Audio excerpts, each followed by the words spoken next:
बात आज हम हारों में संकलित अध्याय बाजार दर्शन के अंतिम भाग को पढ़ेंगे। लेखक बताता है कि बाजार को ऐसे लोग सार्थकता प्रदान करते हैं जो मन में यह निश्चय करके जाते हैं कि उन्हें बाजार से क्या खरीदना है।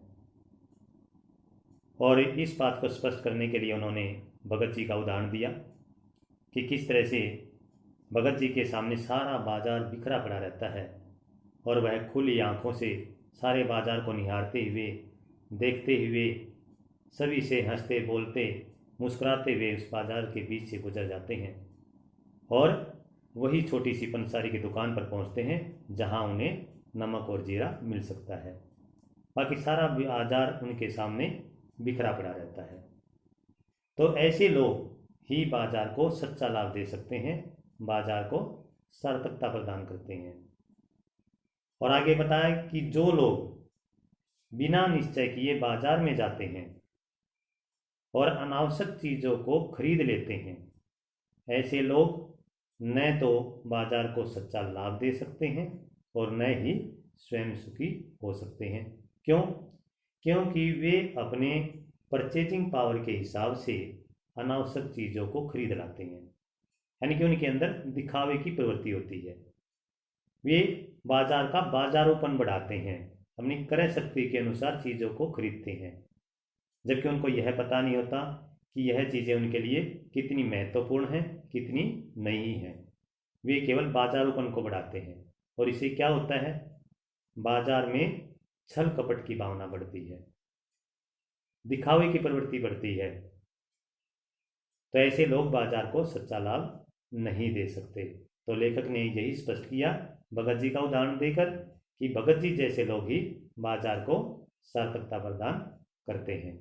और जब हम अनावश्यक चीज़ों को खरीदते हैं या अपने क्रय शक्ति के अनुसार वस्तुएं खरीदते हैं या दिखावे के लिए अनावश्यक चीज़ों को खरीदते हैं, तो इस प्रवृत्ति के कारण बाजार में सद्भाव की कमी हो जाती है, अर्थात अपनों के प्रति सद्भावना समाप्त हो जाती है और ग्राहक और दुकानदार जो बनकर रह जाते हैं। अर्थात जब हम चीज़ें खरीदने जाते हैं, कोई हमारा अपना सगा है या मित्र है या रिश्तेदार है, तो वहाँ केवल सद्भाव की कमी होने के कारण जो है केवल ग्राहक और दुकानदार का संबंध रह जाता है और वह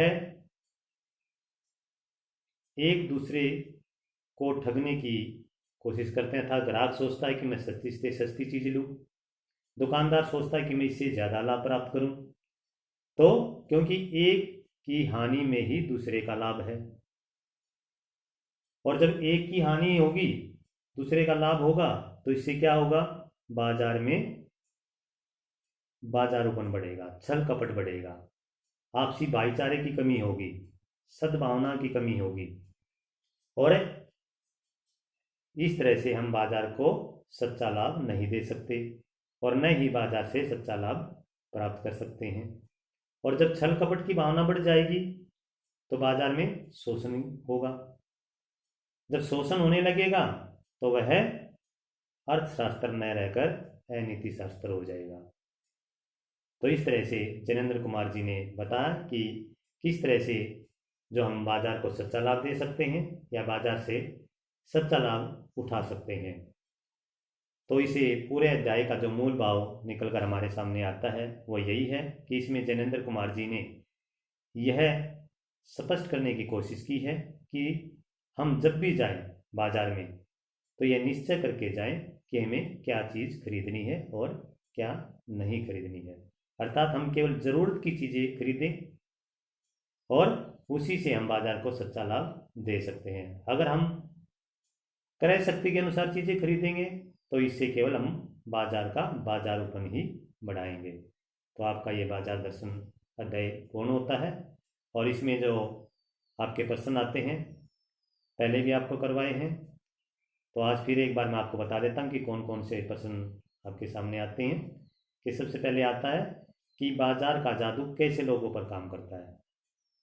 तो बता दें कि जिन लोगों का मन खाली होता है और जेब भरी होती है, उन लोगों पर बाजार का जादू ज़्यादा काम करता है। फिर अगला प्रश्न बनता है कि बाजार का जादू चढ़ने पर क्या होता है और उतरने पर क्या होता है। जब बाजार का जादू हमारे ऊपर चढ़ता है तो हम अनावश्यक चीज़ें खरीदते हैं बहुत सारी, और जब बाजार का जादू उतर जाता है तो हमें पछताना पड़ता है। अर्थात जो चीज़ें हम यह समझ कर लाए थे कि ये हमें सुख प्रदान करेगी, वही चीज़ें हमारे सुख में खलल डालती हैं, बाधा बनती हैं। आगे और भी प्रश्न है, जैसे बाजार का बाजारोपण क्या है, कैसे लोग बाजार को सार्थकता प्रदान करते हैं। तो इन सब प्रश्न उत्तरों को आपने करना है। तो इस तरह से आपका अध्याय ये संपूर्ण हुआ। धन्यवाद।